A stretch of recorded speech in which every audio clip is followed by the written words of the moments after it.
है दीदी, जल्दी आना फिर से। हाँ भाभी जरूर। अरे भाभी बुरा मत मानना, आपसे एक बात बोलूं? हाँ दीदी बोलो।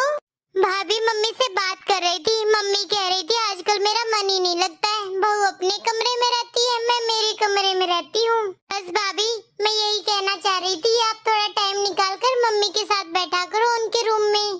ठीक है दीदी, क्योंकि भाभी अब मैं तो चली गई हूँ, अब आपको और मम्मी को ही रहना साथ में, तो आपस में बॉन्डिंग अच्छी बनेगी, साथ मिलकर रहोगे तो। ठीक है दीदी, मैं बैठ जाया करूंगी।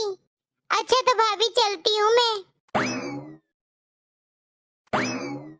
मम्मी जी आप कुछ कर रहे थे क्या? अरे नहीं काजल बहू, आ बैठ। ठीक है मम्मी जी। आज काजल बहू मेरे रूम में कैसे? जरूर पायल बोलकर गई होगी इसे।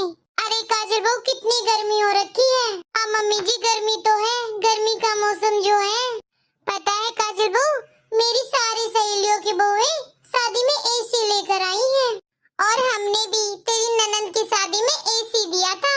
हाँ मम्मी जी, मेरी रिश्तेदारी में भी सारी बहुएं एसी लेकर आई हैं। अब मुझसे तो कोई पूछता है कि तुम्हारी काजल बहू एसी लेकर आई थी क्या दहेज में? पर बहू मैं किसी को नहीं बताती कि तुम शादी में एसी नहीं लेकर आई।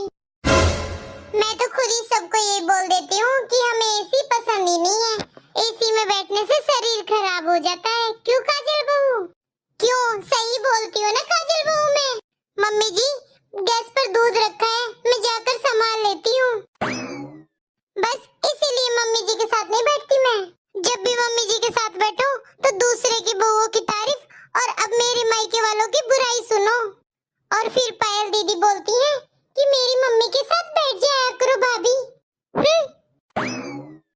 देखा, थोड़ा सा कुछ बता दो किसी के बारे में